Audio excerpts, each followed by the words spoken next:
वर्तमान समय जलवायु परिवर्तन सारा विश्व पर बड़ चैलेंज। जलवायु परिवर्तन मुख्य कारण है वृक्ष शून्य।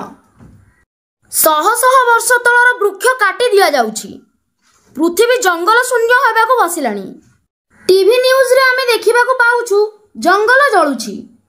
जंगल संपदर सुरक्षा आमर मुख्य दायित्व हेबा दरकार। आमे समस्ते जानिछे वृक्ष ही जीवन। आम शारीरिक और मानसिक चलनी परिवेश और वृक्ष सहित जड़ित। वृक्ष नहीं तो परिवेश केमिति सुरक्षित हेबो? आमे केमिति सुरक्षित चलिबा? वृक्ष नष्ट हेबा द्वारा एहार कुप्रभाव पशु पक्षी कीट पतंग मनुष्य समस्तक ऊपर पड़ुछि। सचेतन टाइम्स तरफ जनसाधारण को अनुरोध, आसंतु समस्ते मिलिमिशि वृक्ष कटा को विरोध करिबा और नूतन वृक्षरोपण करिबा। आसंतु पूर्णचंद्र सेठी सचेतन कार्यक्रम विषय रे जानिबा। वंदे उत्कल जननी। नमस्कार, मु पूर्णचंद्र सेठी सचेतन कार्यक्रम रे आपनकु वृक्ष लगेबा वृक्ष विषय किछि जणैबी। आपण समस्ते जानती वृक्षर उपकारिता विषय। गोटिए वृक्ष गोटिए जीवन। वर्तमानर परिवेश सुरक्षा होछि हमर वृक्षरोपण। जो भली भाव ग्रीष्म प्रभाव बढ़ी चली यार कारण आमर चारिआडे बहुत प्रकार कंक्रीट ढलई जंगल हो सारा। वृक्ष जंगल आउ से आमको संकल्प नवा पड़ो।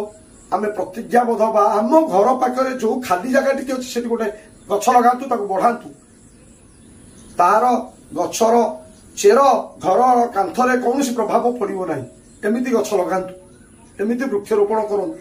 खाली जगार जहाँ अच्छी जो सुविधा हो दयाक सरकार मिलूँ वृक्ष गछ मागणार आणिकी लगातु।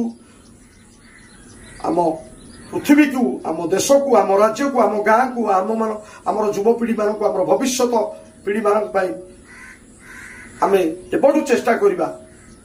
गोटे वृक्ष 100 वर्ष लगुच बढ़ापी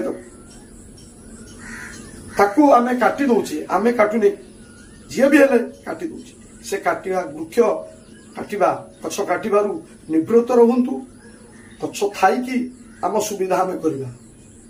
वृक्षरोपण महान काम, महत्व काम। खाली जगह को खाली न छाड़ी वृक्षरोपण करंतु। जो माने लगाउछन से मान को धन्यवाद। आउ जो मान को नजर रे अछि लगा पे यथाशीघ्र ए कार्य रे आगांतु। ए पृथ्वी को, ए देश को जलवायु परिवर्तन रक्षा करंतु। वृक्ष द्वारा आपण बहुत प्रकार आमे सुविधा पाउछे। वृक्ष द्वारा आमे बहुत उपकृत होउछे, सेटा समस्त जानती। नमस्कार, वंदे उत्कल जननी।